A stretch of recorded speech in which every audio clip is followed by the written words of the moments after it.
We've got coaching hires galore on this beautiful Sunday at the end of the SEC regular season. It is time to get our squad together. You're talking ball with the SEC squad.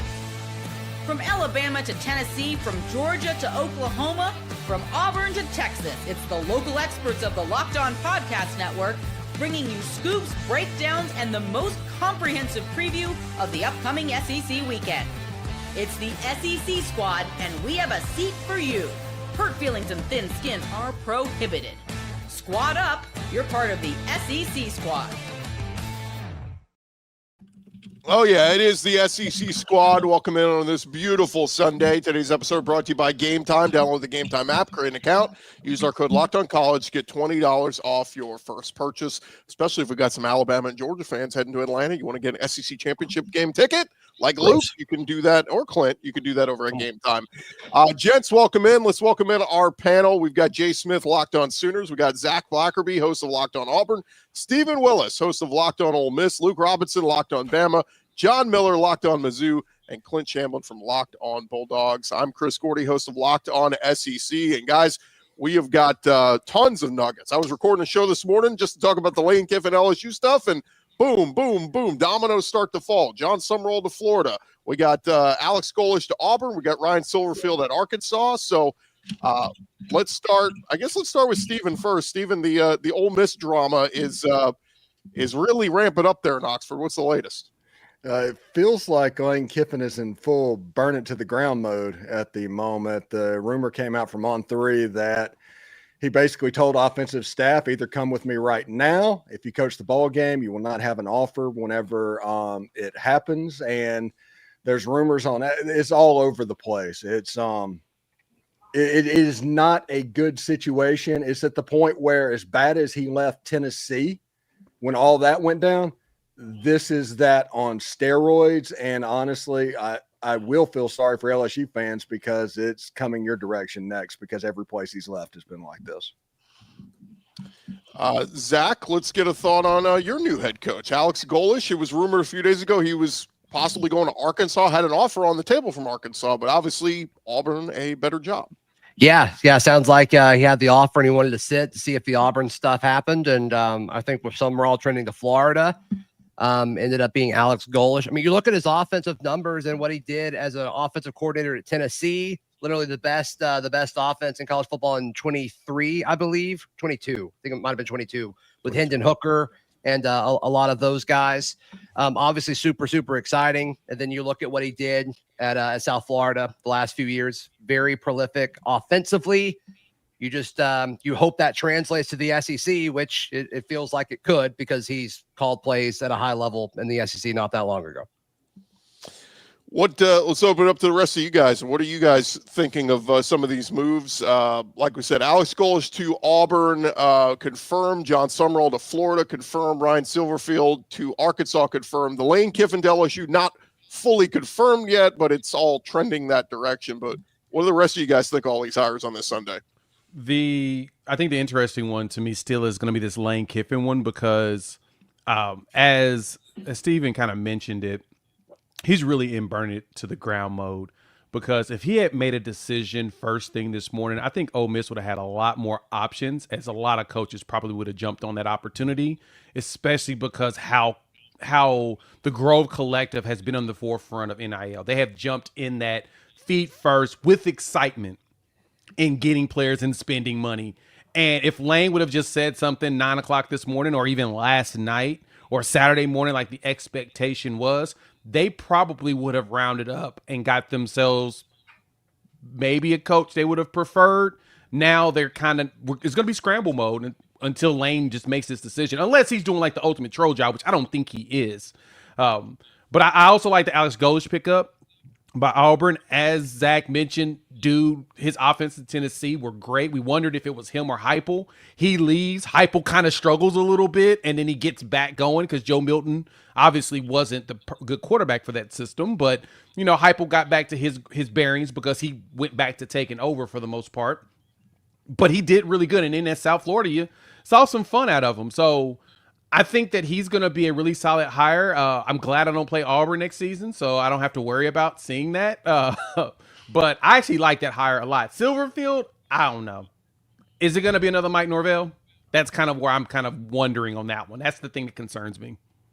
Yeah, this Lane thing is very interesting to me. I'm not defending Lane. I don't think he's great.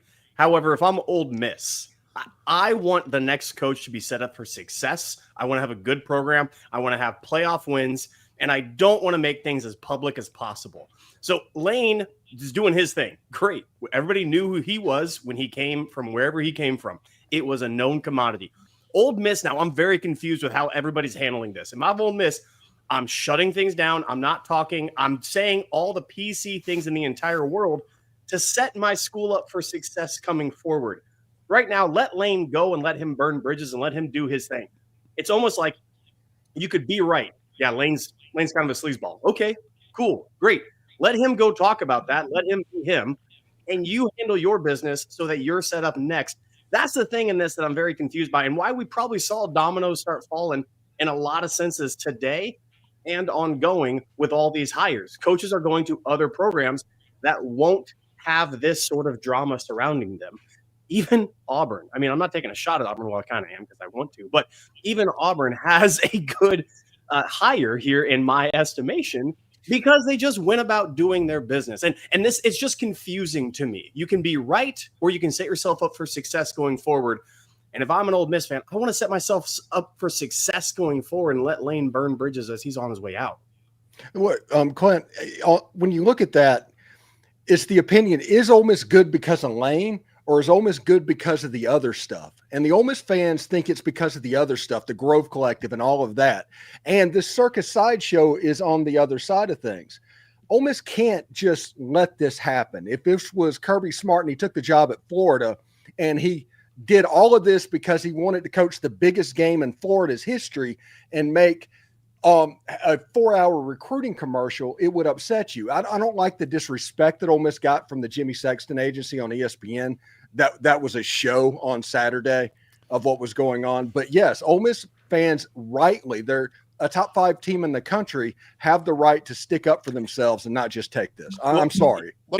Ole Miss is not in the same category as other programs. That's the problem. Ole Miss fan wants to think that it's other things. Then why wasn't it before Lane? Like, that's the issue for me. If Ole Miss is in fact good enough without Lane, then let them walk. Then you're fine on your NIL and your players and everything else and the Grove Collective. You don't need them. Let him go. At this point, they have to let him go. You have to cut bait at this point. I can't even imagine. At this point, they can fire him with cause. I mean, they should. They honestly. should. I honestly Absolutely. think that they should at this point. I can't believe it's gotten to this point. I guess I'm naive with Lane Kiffin. A few weeks ago, I thought, you know what? This guy's gotten sober. He's back with his ex-wife. Seems like he's really turned the corner here. I just would have never imagined him with a playoff team doing this. It's absolutely astonishing. I think it's disgusting, to be honest with you. I don't want to be a hot take guy. I just think it's awful what Lane Kiffin's done. You can't have it both ways. This is childish. Make a decision. You want to be in the playoff, then stay with Ole Miss. That's the only option. I think it's embarrassing for LSU too to be agree. like, oh, we're like paying, we're willing to borderline break the market for this guy. More money than Kirby Smart for Lane Kiffin. It's ridiculous. Is it not an upgrade though, guys? Like LSU is an upgrade. I mean, it's an upgrade in terms of a program. I think that's pretty undeniable, although right this very minute, Ole Miss is certainly in a better position than LSU. However, that's the whole thing with me. This thing got into a race for a guy who's just, in the end, not that super proven. And it's weird how – I mean, it's sort of like being the – if in recruiting world, if there's like one big hot 3-star name out there and everybody starts throwing NIL deals at him, and you're like, wait a minute, you're not even paying the dudes that are good on your team that much. What are you doing? And I feel like, look, in the end, Lane is acting childish.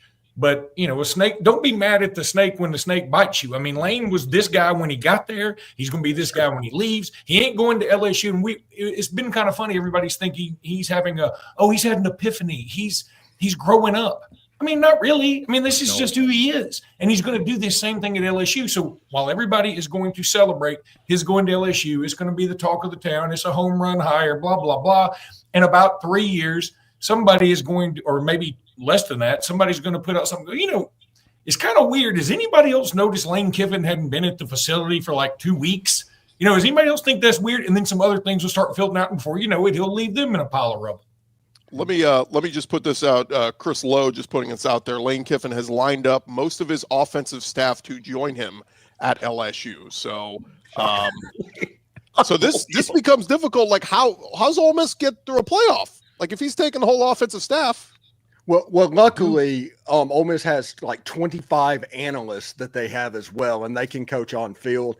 So on-field coaches that are going, if they take McDonald and the offensive line coach and the running backs coach, there are positions in that position group that have experience calling plays. You just wouldn't have the frontline guys. Does Ole Miss do the same ultimatum to players as well? If you're not going to be with us next year, you can't be in the playoff with us. They do. If you that's the reason they had one opt out for the Gator Bowl last year, because everybody thought that Ole Miss players were just going to opt out, but the Grove Collective structured it in a way to where they needed to be there. Let's play devil's advocate, guys. Should they have entertained the idea of letting him finish? Because we see Jon Sumrall is good. Okay, I'm just saying, Jon Sumrall is going to be allowed to coach Tulane as far as they go potentially in the playoffs. Eric Morris has accepted the Oklahoma State job. I get it. It's in the SEC, their rival. That's the reason why not. But is there a reason why they maybe could have? Because LSU was saying, we'll let Lane coach the playoff if he wants. Of course, LSU wanted him to. Should Ole Miss have entertained that, though, and try to win a championship while he's still there? No, they shouldn't. And I'm going to tell you why. Because the way that that will be done is he's basically advertising himself out there to recruits, to transfers, saying, hey, look at what I'm doing here. Anyway? Come join me. I'm LSU. He's already done that. You shouldn't give him more free marketing, free advertising. Get him out of there, get her done, and just be over with it. You should just completely break up. Like, I understand what you're saying, Gordy, because Ole Miss deserves better in this situation. Let's just put it that way. They deserve better, because I think it is very much blatantly disrespectful, but they make sense for not letting him coach it. Why in the hell would you let him do that after because he hasn't done it in a graceful way to because deserve Lane Kiffin that is such a paragon of virtue. We can definitely right. trust Well, that's what him I'm saying. for Like, the next he few didn't do this weeks. in a Like, what are we graceful way talking whatsoever. about here? That's Y'all, insane. this isn't your pastoral church. This ain't church, y'all. Like, I hate to come back, but this is a football program, and your job is to win games. And you're in a playoff. Does this help you hunt. win? But Does having Lane Kiffin around help you win at this point? At this point, does that help you win? I don't think it does. The players have revolted on him. I mean, there's nothing they can do at this point. They've revolted Gordy, on him. let me put it this way, Gordy. If you come home and you walk in on your wife with another man, you don't say, "Oh, I see y'all are in the middle of something. We'll divorce right after y'all are finished." No, This is the you say. Looks like y'all are having a good time. Let's see if we can keep it going for a while, and then you can move on. This isn't a marriage. This is not a marriage. This is not a wife. This is not a husband. This is not children. This is not a family. So you think there's just no locker room dynamics here at play whatsoever? You're exactly right. There's locker room dynamics. And if Ole Miss was to say, Lane, you're a POS, I get it. You are on your way out. I get it. You want to go. Cool. How do we make this the best breakup possible? Now what they're saying that train has left the station. You're right, it did leave the station. But he made that leave the station. I don't think that was ever realistic, but I hear your point. I hear your point, Clint. I really do. You're saying, hey, put all that emotional stuff aside and let's win the freaking championship. Let's win games. I'm with you. I just think, boy, we're way past that point. That was frankly, I think that idea was unrealistic in the first place. But I appreciate the thought. I just think that's a little Pollyannish, especially when Lane Kiffin is involved. Yeah. Obviously, A little what? Pollyannish. Wow. You know what a Pollyanna is? It means you're like basically grossly naive. Okay, got it. It could have happened Clouds, before that there kind was of an thing. ultimatum given. It could have happened before Lane did what he did. Both parties, this is a whole cluster. Completely agree. If 2 weeks ago we said, look, we're heading to use your example, heading to divorce. Okay, fine. How do we split up things well? How do we have an arbitrator come in? How do we end things amicably? Yeah, 2 weeks ago, maybe. Yeah. Maybe. Now, Right. I'm trust me. They should fire him with cause today. Like, it shouldn't be an announcement. You should be fired today. Well, the problem is, I think they owe him a buyout, right? If they fire him before Not with cause. Not with cause. Not with cause. They can fire him with cause, I think, right now, because there's been some weird stuff going on. And like the last time, Ole Miss told Lane no twice in 6 years. The first time was when the ultimatum happened. And we know what happened after that? Lane Kiffin decided to play SEC job tender publicly publicly sending planes all around, lashing out. That was the first time. The second time was this. We need a decision right now. We need to know what's going on. We need you not to coach the playoff game if you're going to LSU, and this is what's happening. Let's just blow it all up. And it's not necessarily Ole Miss is doing, other than the fact that they did say no twice in 6 years, but it's ridiculous, guys. I wonder if any of this scares LSU fans right now. I mean, I'd be a little nervous about. I mean, yes, you're happy. Yes, Ole Miss is a big rival, so you're screwing them too, and you like that aspect of it. But in the end, aren't you? You're not going to fix him, huh? No, you're not going to fix him. He's not going to change for you. I know that's what I'm saying. If you're an LSU fan, aren't you like? Yeah. I don't really like it right now, Luke, but we do agree on that. I think the thought is you're going to ride this train as long as it goes.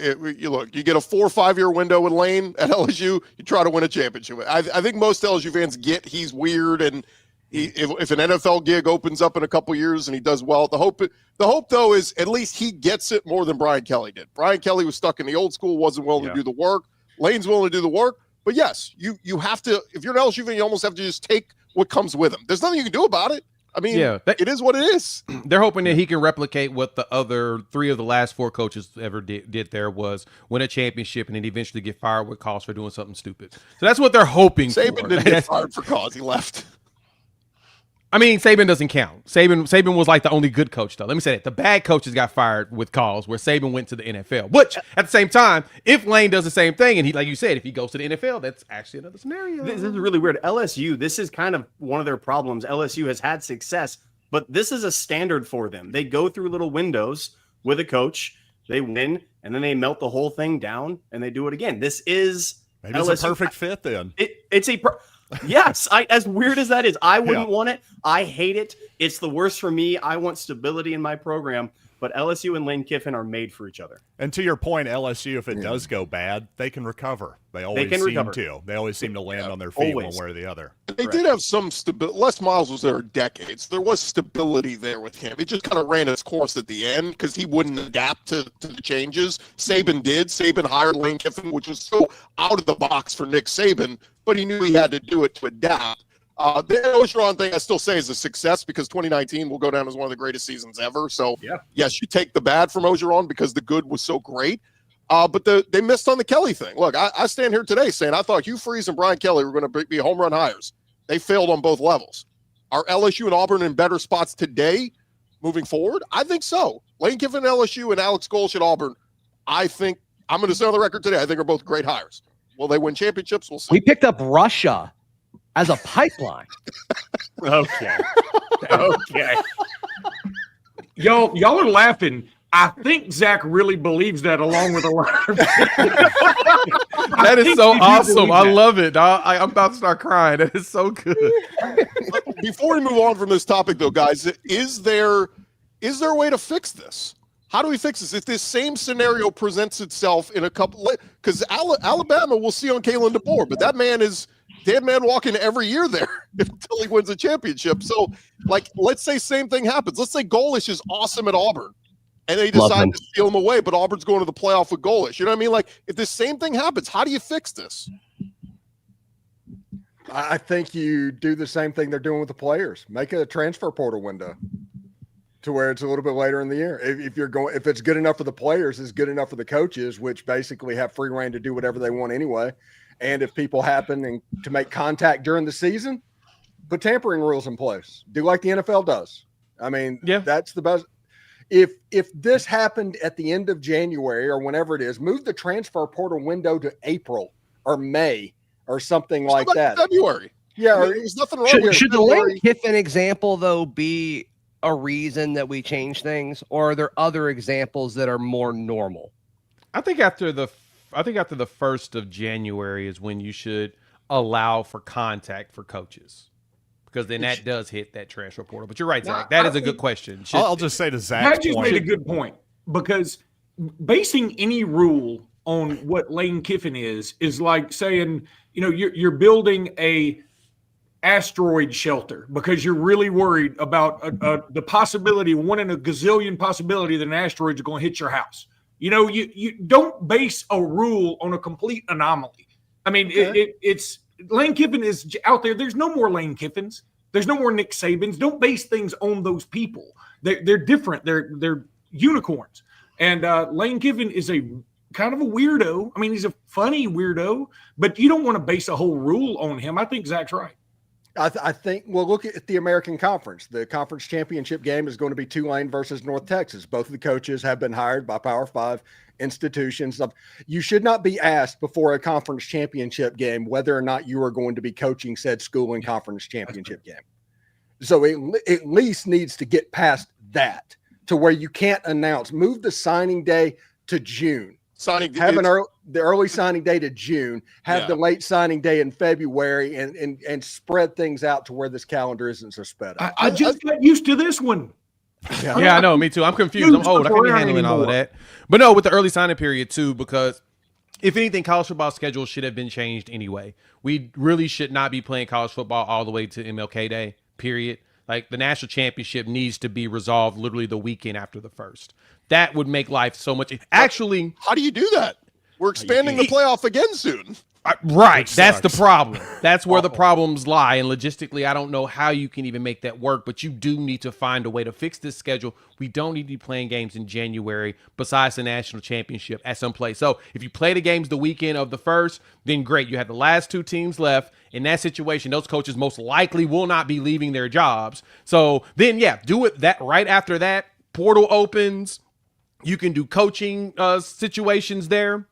All of that needs to happen right there around the first of the year. That way we can follow the school schedule like we're supposed to, at least pretend like they're student athletes since we're forcing them to go to school anyway. We're not a professional league yet, so they're forced to go to school. Pretend like it's their school involved in this and go that route. That's probably the best you can do today. But this whole schedule's screwed up regardless. There's not much you can really do today. Pisses me off. Sorry. Well, let's move on, guys, because we do want to get to some of the other coaching hires, and we'll discuss whether or not these are other coaches got hired. Yeah, it was a lot of dominoes falling this morning. We'll discuss more in just a second here on the Squad Show.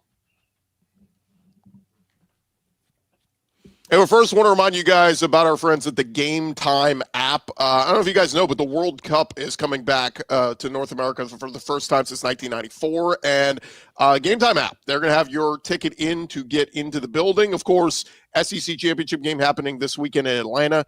They've got those tickets for Georgia and Alabama fans up there at the Gametime app. With Gametime, you can track price drops in real time. You can get alerts when great seats open. You can buy tickets the moment they hit the app. It puts the power back in your hands and makes going to even the World Cup realistic instead of impossible. Take the guesswork out of buying tickets. Every match, concert, or event with Gametime. Download Gametime app, create an account, use our code LOCKEDONCollege, get $20 off your first purchase. Terms apply. Again, download the app, make an account, use our code LOCKEDONCollege, get $20 off. Swipe, tap, ticket, go. Download Gametime today. All right, guys, as we get back into it, we kind of glossed over. We got Zach's thoughts, but what do y'all think of the Alex Golesh hire? It seems like, Zach, what's the feedback are you getting from Auburn fans? It sounds like most Auburn fans are pretty optimistic about it, and I was a little worried last night, though. When they said team meeting at 10 a.m., I was like, oh, don't go to DJ Durkin.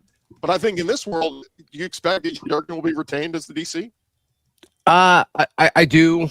That was certainly the talk during a lot of the coaching search. That was like, okay, how would this head coach pair with DJ Durkin if he's retained as defensive coordinator? But you're right, Gordon. I went to bed last night thinking it was DJ Durkin. I woke up this morning thinking it was DJ Durkin. Then I got some calls this morning, and I'm like, oh, okay, we got something brewing here. And then a few minutes before this team meeting started, it leaked out, and folks started to report it. So, admittedly, he's not a guy I looked at a ton during Auburn's coaching search. So, I mean, it's a lot of stuff that I looked at, this morning and what was in the press release that Auburn sent out. But obviously was, turned South Florida around pretty quickly as far as, the previous 3 years before he got there. They had won 4 games and he's got them winning now. And then he had Tennessee as one of the best offenses in college football when he was an offensive coordinator there. So I like it. Are there some questions? Is it still somewhat of a risk? Yeah, but I mean, I think all of the realistic possibilities for Auburn's coaching search, there were big questions around them anyway. So I like it. Is my first impressions on it. Luke, are you, as an Alabama fan, does Golesh scare you? Scare me, no, but I do think look, when this was ultimately Hugh Freeze was fired, I said, that's if I'm Auburn, that's who I go for a couple of reasons. He has sort of an interesting backstory, which I think Auburn people will gravitate towards.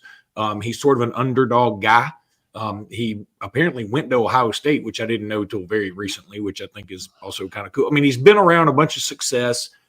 He's sort of a, no nonsense, gritty, get his hands dirty kind of guy.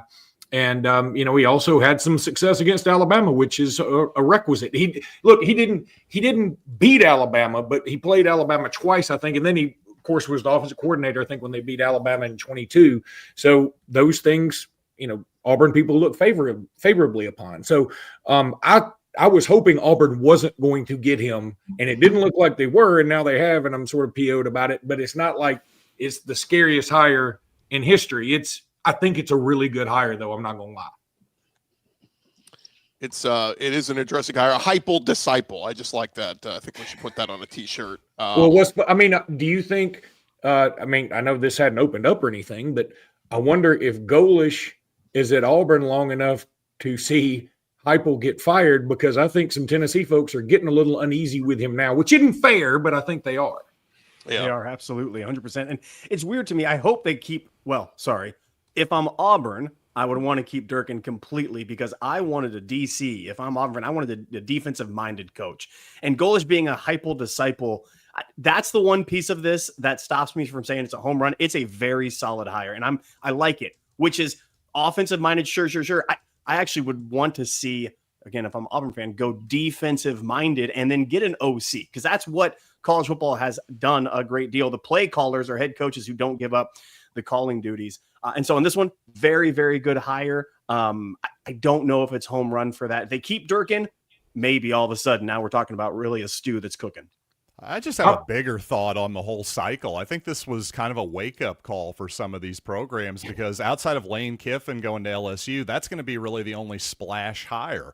Don't get me wrong, maybe it works out at Auburn, it works out at Florida. I think Penn State is in the same spot right now. They were going, hey, I thought we were going to get Kirk Cignetti or Eli Drinkwitz or Kalen DeBoer or Marcus Freeman. I thought especially most of those were totally unrealistic, especially Freeman and DeBoer, in my opinion. But I'm just saying, a lot of these guys have stayed with their teams, and I think a lot of Florida fans in particular thought, oh, we'll basically just get whoever we want. I was trying to tell you guys, you're probably going to have to gamble on another group of 5 guy. Maybe it'll work out, maybe it won't, but just this idea that they were just going to get some sure thing, that just doesn't really happen all that much anymore. I'm the opposite of Clint. I would say I don't think it's a good idea. I'm being honest. I don't think it's a good idea to bring Durkin on, just because I think probably a lot of the players did want Durkin there as a head coach. And so and Durkin probably wanted the job. He can't help but have a little bit of animosity and a little bit of jealousy about it. And again, I mean, we're not immune to those human emotions when you're a coach, and they could come into play. I just look at it like, if you're going to hire a coach and you're going to hire an Alex Golesh, if you don't put all these, you must do these bullet points to be our coach. No, let him come in and coach. If you believe in him, let him do it. And I think Alex Golesh is good enough to have some success. I just think when you handcuff him to a certain coordinator, that could backfire on everybody. It's a good one. The best part of Auburn all year has been the defense. So, if they can retain him, and does his relationship with some of the guys help? Like, I think he can go, hey, look, Deuce Knight, Cam Coleman, this guy knows his offense. Trust me. Like, I don't know. I think this Auburn thing could turn around very quickly, Zach. Although I looked at your schedule next year, and I don't know. It's pretty brutal. Yeah, it's brutal. And I do think it's more manageable now than it was when it was announced, because of the Ole Miss and LSU factors. But still, it's going to be tough. Everybody's schedule is going to be tough. That's true. SEC, baby. That's always hard. That's what going to nine games is going to do. How's Alex's golf game? I hope he has one. I think the fascinating one, that's the right answer. Do they the golf fascinating thing about this hire, I don't know. About this hire to me too is Alex Golesh's 2 years at South Florida. He's had two in his 3 years there. He's had 2 quarterbacks throw for over 3,000 yards. I wonder if he can get Auburn over that hump and get them another 3,000 yards for the first time since Jared Stidham. That will be intriguing to me next season. That's what I'm going to be watching, is can he get this offense supercharged up to where he's able to get a 3,000-yard passer? Because we've had a few offensive geniuses that have gone to Auburn and have yet to be able to figure it out. I want to see if he can do it. The other thing, wrinkle I just saw, Coastal Carolina fired their coach this morning. Tulane will be open now. I'm just thinking of these jobs that maybe Durkin, if he didn't get the Auburn job, may want to throw his name in the hat in some of these other jobs that are open. So, yeah, I mean, they just my understanding is they just broke ground on a house. Like they want to stay here. So I got a feeling DJ is going to be pretty flexible to do what it takes to stay here. And can Golesh get a 3,000-yard passer with the current roster? That's the next question in all of this. Fine. Coaching, DC, OC, okay, great. But from what I've seen of Auburn's quarterback so far, it's the same thing at Bama. When Grubbs came in this year, all of a sudden Ty Simpson, hello. Now the run game's taking a step back, but that passing game. I think Auburn's got 2 good quarterbacks on their roster. Now you got to keep them. But like I was impressed with what I saw from Ashton Daniels against Bama and against Vandy. And then obviously I was impressed with what Deuce did against Mercer. Different kind of situation. But college first time in college. Got to see something for real. Yeah. It matters. Yeah. No, so I mean I was pleased with that. I mean, Ashton surprised me a ton last night. Auburn's offense did way more than I expected them to. We're getting some comments. People were surprised a lot. You didn't know what Pollyanna meant. Good pull on John Miller. We're also getting a lot of comments. People asking where the Florida guy is to come talk about his new coach. What do you guys make of the Jon Sumrall hire? Look, everything I've heard about Jon Sumrall, people love him at Troy, at Tulane. He's just been a winner everywhere he's been. But there's a lot of Florida fans, guys, that are comparing this to Billy Napier. You want at the lower level, can you win at the big level? What do you make of this hire? That's the exact same thing I'm thinking, too, with this one, is that you went back to the G5 after saying you weren't going to do that. You said that you were not going to hire another guy from the G5. You went back and hired another guy from the G5. I like Jon Sumrall. He's a fantastic recruiter, especially in the South. He did well. He's done well everywhere he's gone, and I know he has ties in the SEC where he can get some talent. His Tulane teams were really talented. He can get some players. But it's just funny that they said they weren't going to do this, and they did it. Yeah, if Florida fans' reactions to him, it's like, well, I'm a little surprised he went there. I mean, it's so negative. Like, why are you like excited to go there? But yeah, I mean, as a guy who covered a coaching search where it really felt like Sumrall to Auburn was the most likely scenarios before even Hugh Freeze was fired. I had Sumrall as like number 3 on my wish list. For what it's worth, I didn't have Golesh on my wish list at all. So I was pretty high on Sumrall. Wasn't my number 1 choice, but I do think he's a good coach. Who was your one? Dillingham. Okay. Yeah. That would have been good. That would have been a home run hire. That would have been a great hire. I knew you were going to say Drinkwitz too. Florida, that would have been a great hire. Yeah, I'm a little surprised Eli Drinkwitz stayed. I'm not going to lie to you. I honestly think it was LSU or bust for Drinkwitz. I think he was the backup plan to Lane. If Lane stayed at Ole Miss, I think maybe Drinkwitz would have left. But to a kind of a previous point I wanted to make here on Drinkwitz again, I had been predicting the whole time that Drinkwitz would stay, but if he had left in this scenario where Mizzou's just shy of making the playoff, it wouldn't have shocked me. What would have 100% shocked me is if Mizzou were in the playoff and then Drinkwitz were pulling the Lane Kiffin move. Again, to Zach and Luke's point, I just can't really see anybody else doing that, to be honest with you. I certainly couldn't see Drinkwitz doing it, and he's sort of almost seen as Lane Kiffin light, I think, by like national people. You don't want that. I don't even think he would come close to pulling that move on Missouri. No, he wouldn't have. And that's what's weird about this Florida hire. It is, I heard from multiple people that Lincoln Riley was somebody people wanted or he wanted. There was some sort of connection there. And then it got thrown out. They didn't want that. I think they wanted somebody else that they might be able to mold. Florida's a very weird situation.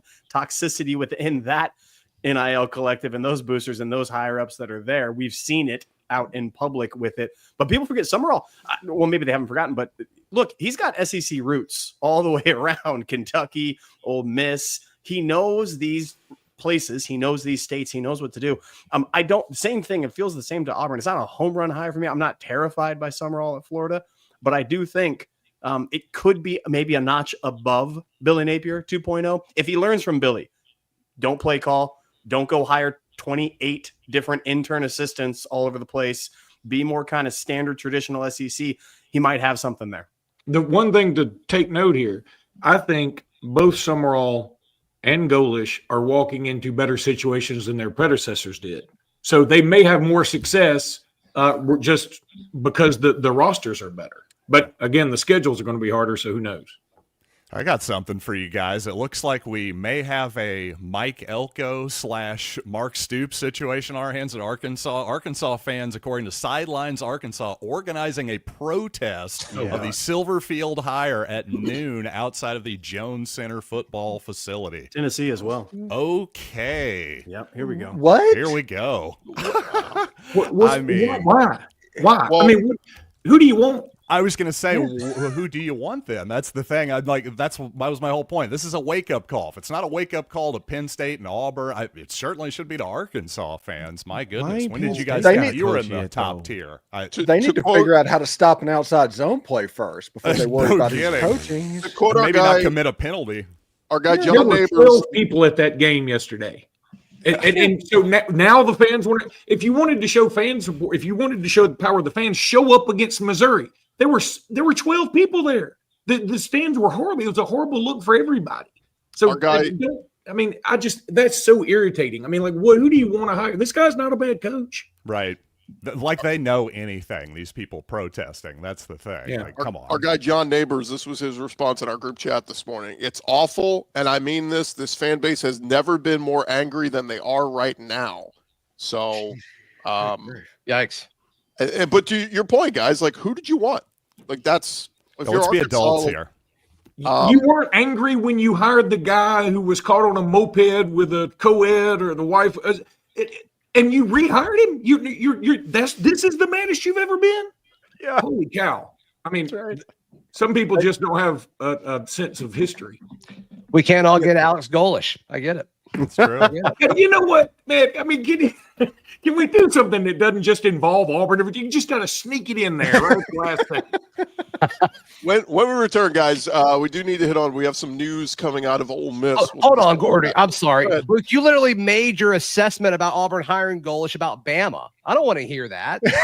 I'm sorry. I mean, you think it's a coincidence? Not everything's about Alabama, Luke. Huh? Think about that for once. Hugh Freeze is probably going to get the Memphis job, by the way. Hey, Luke, the reason why, because we don't have to do a coaching search every 3 years. And so for you and I, we don't have PTSD about it. They do. Let them vent. Let them have therapy, man. Good point. Fair point. That's a very fair point. News out of Oxford when we come back. Yay. Hey, do you have a friend like Zach Blackerby that you really want to just send him the perfect holiday gift? Maybe Luke is looking for something from Zach this holiday season. Might I recommend Omaha Steaks? They deliver handcrafted perfection right to your door. And this week, best time to jump in. They got their cyber sale going on. The deals are huge. I said this a couple years ago when we moved into our house. The prior homeowner, somebody sent them some Omaha Steaks we got them by accident. So let me try these out. And I love them. And now every year I've ordered Omaha Steaks because they are delicious. And of course, you could save big on unforgettable gifts with Omaha Steaks. All you got to do is visit omahasteaks.com. You get 50% off site-wide and an extra 20% off select favorites during their cyber sale. And hey, you want an additional $35 off, use our promo code COLLEGE at checkout. So if you got a Luke Robinson in your life that you want to send some steaks, a Zach Blackerby that you want to go, hey, Auburn sucks, but here's some steaks. Go to omahasteaks.com, promo code COLLEGE. Terms apply. See their website for details. I hate y'all. Gosh, I want that to be my promo code. Auburn sucks, so here's some steaks. I can't stand 20% off. Some news coming out of Ole Miss, guys. Chris Lowe just tweeted this moments ago. Defensive coordinator Pete Golding is expected to remain at Ole Miss, will coach the Rebels in the playoff. Golding is also a candidate to replace Kiffin as Ole Miss head coach. So this is almost, I don't know if it's a job interview for him, but that would be the most likely situation there for Ole Miss. Yeah, I think it's a tryout, honestly, if we're going to be completely real about it. We've got to the point where Ole Miss getting the play, they should be favored. They should have a G5 type game to where they play Tulane or something like that again. But now it gets weird. It's going to get weird. So that environment is going to be extremely stressful. If Ole Miss can come out and play pretty well in that would probably look very favorably upon Pete Golding if he gets the job. Is he the next Kirby? Guy that was DC at Alabama for a long time under Saban? Kirby was a good defensive coordinator. Gordy. Thank you. Yeah, Kirby was the best recruiter and the best DC in the nation. What are we doing? Let's not he's let's been a not good pull in recruiter. Georgia's logo here and try to up somebody. Don't do that. Don't do clout trolling with Georgia.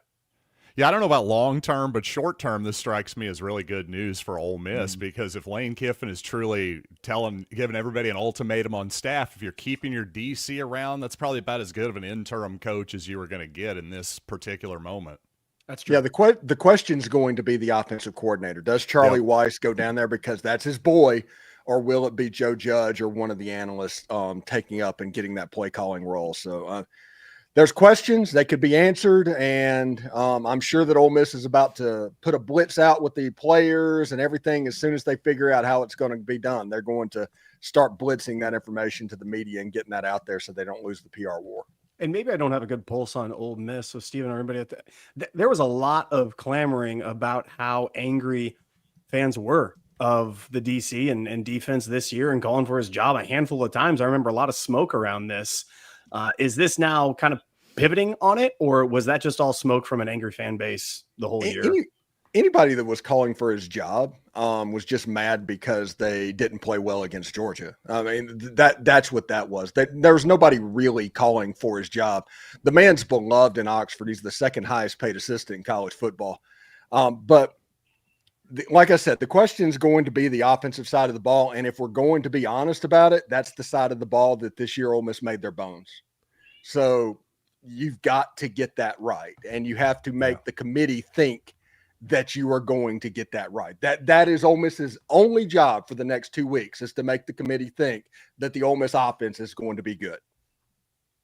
The interesting part too is, so if Golding's not following Kiffin to LSU, will LSU try to retain Blake Baker as their defense coordinator? Because there were reports that Jon Sumrall was going to try to bring him to Florida.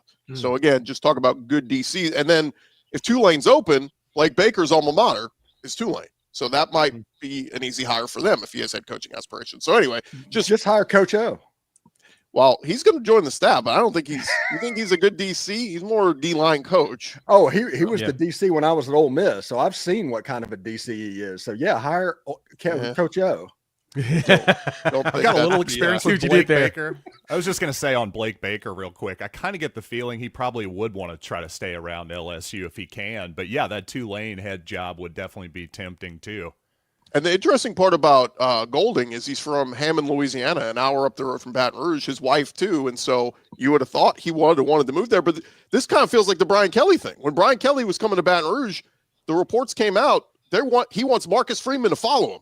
Well, Notre Dame jumped in immediately and went, no, we're hiring him as head coach. And it's worked out. Now, Marcus Freeman's been awesome, probably better than Brian Kelly. So you almost wonder, is Ole Miss in the same boat? Do they go, no, you're not taking, Golding, and then maybe Golding turns out to be the right guy for Ole Miss moving forward. We'll see. It absolutely could work out. It absolutely could. He's a bright guy. He's a really good football coach.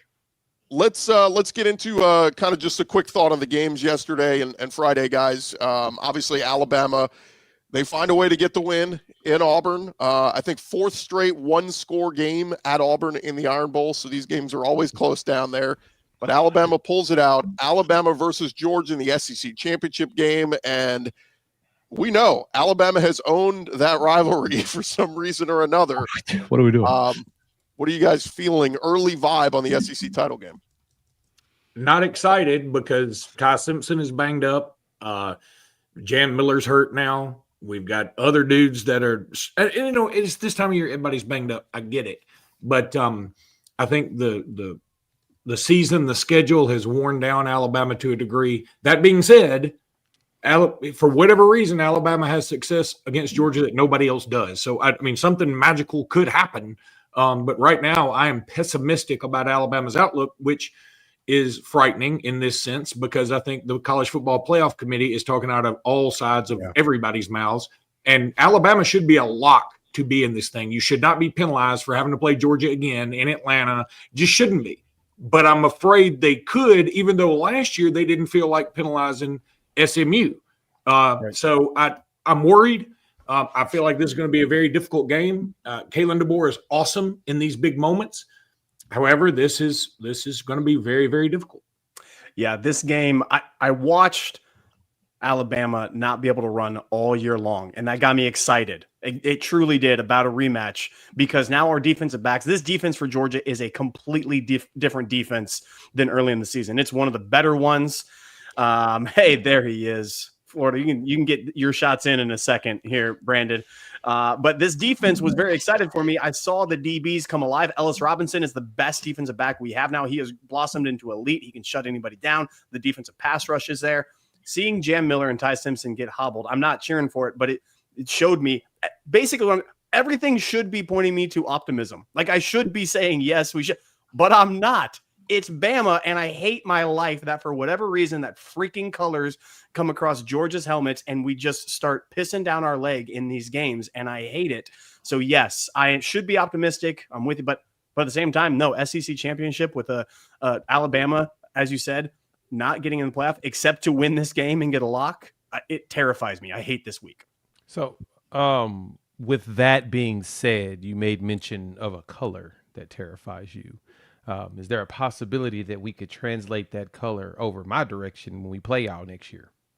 No, not a chance. We don't get terrified by offenses that can't throw. So wow. Clint, I thought we loved each other. I still John, love you, but that was good. That was actually well played. I'm going to give you that. But I want to pass this to Brandon. Oh, wait, Brandon. Hang on, real quick. Show of hands. Who likes early read, or who likes Alabama to beat Georgia the SEC title? Raise your hand. Okay, so we got two. Until Georgia consistently does it, I have to take it's pretty consistent. Yeah, it's DeBoer's thing. It's like DeBoer is like Kirby's kryptonite for some reason. Like, so every coach has that one coach that they just cannot freaking figure out. It just irks them. It feels like DeBoer and Grubb is that person to Kirby. Unless you like Georgia, I'm assuming. So, and for Lane, it's Mark Stoops. We just got a late add to our show here. Our buddy Brandon Olson, Locked on Gators. Brandon, you in the chat. I mean, everybody was like, "Where's the Florida guy? Bring the Florida guy in." So we'll pose the question to you, Jon Sumrall: is he the next Urban Meyer, or is he the next Billy Napier? I don't think he's the next Billy Napier. I'll say that, because I will also pose the question to anybody that does say he's the next Billy Napier. Outside of coaching in the G5 in the state of Louisiana, please tell me how, because there are really not similarities like that. But it's fun. Like, I get it. It's fun to be mad about it. I think that the fan base would have been pissed if it was anybody not named Lane Kiffin. I think that's really what it comes down to. That's a fair point. Because that's what so many of us, for the whole month that Florida was pursuing him, so many of us were like, all right, well, Florida's in this at least. And then, the final 2 weeks, a lot of the fan base was like, oh, it might actually be happening here. Guess not. But then you end up with Jon Sumrall. And I think that for a lot of people, that's not the name that you had really sold yourself on. And so the fan base is going to be really mad. And that's fine. That is what it is. I will say this. Everybody I've spoken to acknowledges Jon Sumrall is a hell of a coach. I know that he's a much better in-game football coach than Billy Napier. I can say that confidently. Brandon, why didn't this is very curious to me. Why didn't Florida go after Alex Golesh and then Auburn get Sumrall? That makes so much more sense to me. I mean, he's right there. He's doing a good thing. Now, I will say Kevin Skarbinski just put a tweet out and said, so Auburn football hired a coach in Alex Golesh, who in 3 years at South Florida finished 5th, 6th, and 4th in the American with one of the best budgets and went 2 of 4 against ranked opponents and lost to UAB and Trent Dilfer. All that being said, I think Alex Golesh is a good hire, and I thought he would have been great at Florida, and it makes sense there, and I think Sumrall made sense at Auburn. I just don't understand why those two things didn't happen. I think that Alex Golesh might have been Alex Golesh to Auburn with, I'm assuming, DJ Durkin as defensive coordinator still.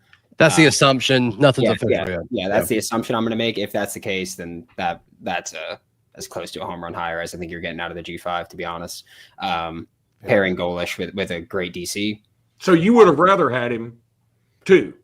I had them both in. I had I just put tiers. They're both in tier 2 for me. So I would have been happy with anybody in tier 2. I think that when it came to the G5 approach for Florida's perspective, at least, I was very simple. If you want a defensive minded guy, go Sumrall. If you want an offensive minded guy, go Golesh. I'm happy with both. I think Sumrall's a bit riskier. Generally, I think defensive-minded head coaches, when they're making that jump, are a little bit riskier.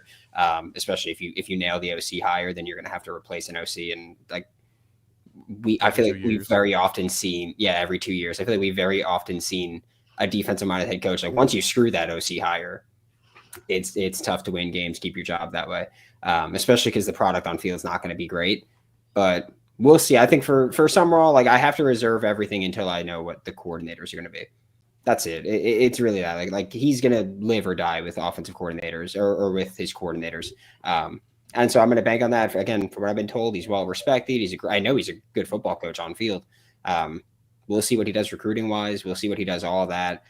My biggest concern is honestly just booster buy-in, fan base buy-in, with it not being Lane Kiffin. Because with Lane Kiffin, Florida was prepared to make him, the highest paid coach with a ton of investment and a ton of all that. And as fun as it would be to just go, okay, well, they were going to give that money to Florida no matter what, depending on, like, regardless of who the hires. That's not how things work. And so for me, it's much more concerning about, are you now expecting the coach that a lot of the fans and boosters think is worse than Lane to reach the same expectations while you're also giving him fewer resources? And I think that's a tough sell. I got an OC for you, Brandon.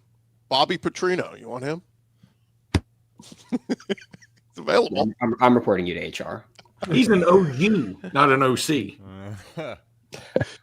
It did get me thinking, though, like, does Hugh Freeze surface somewhere? Does Brian Kelly surface somewhere? There's, maybe as a coordinator, not a head coach. Hugh Freeze feels done to me.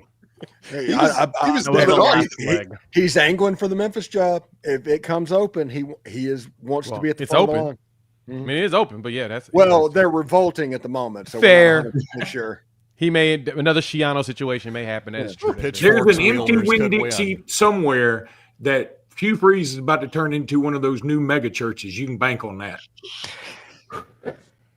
Maybe you get some poaching too. Like maybe Kirby Moore gets poached by Florida. I don't know. I'm just thinking outside the box here. Moore? Seriously? You can have him. I'm just putting some names out there of guys that could be poached. I did see two names that people floated out there because I said, where does Ole Miss go next? Obviously, Pete Golding maybe going to get a chance here to show, but a lot of people are high on Oregon's OC Will Stein. That name keeps getting floated out there for. I'll say, can someone make a valid case for why he would come to an SEC? Like Florida fans want to keep throwing his name out there. They go, just make him the highest paid OC. Why would a guy who's one more year away from a head coaching job relocate, go to a school where he's got to teach a whole new, where he has to teach all these players his new offense when he can just get great resources and investment at Oregon against a harder schedule too? Yeah, and Dante was like going back to school too. Why would you leave that? Yeah. I'd say the only angle that would work there is that he's 36 years old and he's looking for another challenge, like a big challenge. He's really trying to prove himself that he really is that dude. That's probably the only reason why you can make the argument for that. But I don't see it either. It doesn't make any sense to leave like if you're going to the Big Ten right now without taking a head coaching job. You're going to get a head coaching job in the P4. Why leave if you don't have to? One more thing here, guys. We just got a couple of minutes left. How many SEC teams are locks for the playoff at this point? Some people have brought up the idea that if Bama loses in the SEC title game, it's a third loss, but do you keep them out if they're playing for an SEC title? So that debate's in there. I think OU got it. They're in with the win over LSU, although, Jay, I think everybody's begging to get a matchup against Oklahoma in the playoff because, by God, Mateer stinks right now. I really want it to. I desperately want to see teams really try to do something on this defense. I want it because that's literally the shit talk that we hear all the time is, oh, your offense is terrible, not doing anything, blah, blah, blah. Cool. You're right because they have been awful. They've been abysmal. But I ain't seen nobody really be able to do anything on this defense yet. Like, really do something to this defense. So until someone can really show me that, I'm good. Now, Ole Miss doesn't count. Lane Kiffin, we don't give him props. I was just about to pull up stats and be like, no, we don't give him props in here, Clint. Don't you do that. I'm sorry. Don't you do it. All right, my bad. But no, like, seriously, that's kind of what I'm intrigued by to see, especially now when the weather gets bad, we're probably going to be screwed. But I am very intrigued by some because we've played against, I think it was the entire month of November, we went against 3 top 20 defenses and then Tennessee's top 50. So we've played against some really good defenses. Like, we're not playing against scrubs. And I mentioned this even going into the season, that the one thing I was waiting to see from Mateer is how's he going to adjust to the SEC at the beginning. It's going to take him some time. It's going to take some time for Arbuckle because you're going to have to do it differently. These DCs are really good. And most of the defenses in the SEC have been looking really good. I mean, all the way around, even bad teams, defenses have been looking solid except for like Kentucky and, well, except for in one game, but and Mississippi State, well, except for like in 2 of their games. But Florida's defense has been really good. Despite the offense not being able to do anything, LSU's defense has been good. Ole Miss has been solid on defense. Missouri's been fantastic. Georgia, of course, is always Georgia. Bama's been good. Tennessee have their moments. They started to fall apart, but these are good defenses. I just had to wait and see if he can adjust. And post-injury, he's been looking like poo in his brain. So, but I want to see somebody else play against our defense. That's what I'm intrigued by. Real quick, we do have some breaking news. Pete Nako's putting us out there. Florida is hiring former Jaguars GM David Caldwell to be the Gators' new general manager. He's currently an executive with the Philadelphia Eagles. So this is kind of that new trend of like GMs in college. We're going to get GMs from the NFL to come run a salary cap. It's kind of an interesting move. GMs are becoming GMs in college. Yeah, it's what it is. Yeah. Mm-hmm. Yep. That was the name that we were told to expect. So not exactly surprising. He was spoken to last go around when they were hiring a GM last time. Is really the aspect of some people that are, if you speak to Jags fans, they hate that man. If you speak to people that covered the Jags or worked for the Jags, they like him. They think he's smart. They just think, things went wrong when certain people got involved that probably shouldn't have been involved in football making decisions. We'll see what it is. This is one of the things with Scott Strickland that people kept talking about. Yeah, there we go. This is one of the things that people were talking about with Lane Kiffin and Scott Strickland. Was an early hang-up was Scott Strickland wanted his own GM. Eventually, they got him to back off of that. But Scott's been wanting to go the NFL GM route. Congratulations. We let the idiot make another decision. With just 3 minutes left of the show, guys. The other SEC teams in the playoffs. So we think Georgia's in, Texas A&M is in, Ole Miss should be in. Bama. I'm telling you right now, Ole Miss is going to get bounced. If Ole Miss gets bounced by a room full of athletic directors because of a coach pulled this, that's a horrible precedent. Oh, it's a horrible precedent, but there's a high chance. I just don't even think they're on the cusp of it if there isn't this Lane situation. So that's just not even remotely fair. Would you rather have the juxtaposition Alabama 2 losses loses in the SEC, or Ole Miss with a coaching travesty that's happened? Like I could see the committee saying, I go Vandy. Vandy is Texas. I mean, there's so many schools that are clamoring for these final 2 spots that I think the committee will be pulled in that direction. I'm not saying it's right, but I'm just prepare yourself for absolute anarchy, in which case we should get rid of the committee and hire, I don't know what, maybe go back to a computer system that fairly ranks everything. I don't know. The Vanderbilt, Oklahoma, Texas. I mean, I can just kind of go circles and circles on that argument in my head forever. I have a tough one kind of sussing those 3 out. I got to be honest with you. And Greg Sankey has to earn his money for this, because if Ole Miss gets bounced an SEC team, he's not going to be the commissioner very much longer, because it's going to happen again. Yeah. It's going to be fascinating. And the Texas thing is tough. I mean, look, everybody brings up the loss to Florida, but did I see the stat? They're the first team since 2019 LSU to have 3 top 10 wins. Like, we got to, like, again, I'm not saying Texas deserves to be in, but I'm saying this is what the committee needs to have, discussions. We become so desensitized to, well, if you win your games, you're in. Okay, but what if the games you played aren't as good as the teams that the other teams played? If you only get 3-8 Florida, you're in. I was told looking at the strength of defensive metrics was lazy, though, and shouldn't be the case when you do that. You should only go wins on the field and not have context around who you play. Yeah, it's so stupid. And I'm with you, Clint. I almost want to go back to the computers. Let the computer. Because this room of people, they go, 11 is more than 10. You get in. Like, who'd you play? Like, you can't just, it's got to be a part of the discussion. Indiana got in last year. They didn't beat a top 25 team all year. They played Ohio State and they lost to them. To me, I just feel like you got to give credit to teams that are scheduling or playing tough opponents. Give them credit as opposed to people who are scheduling cupcakes and running through an easy schedule. Agreed. Everybody was making fun of automatic qualifiers 4 months ago. They're being pretty quiet right now. Yeah. And by the way, go look at who Indiana's played the last 6 weeks. It's embarrassing. Go look at who A&M has played all year. And I mean, you're right. These are huge things that must be considered when you're talking about who's worthy to get in a playoff. Yes, win on the field, sure. But also close wins against very good teams should count more than blowout wins against very bad teams.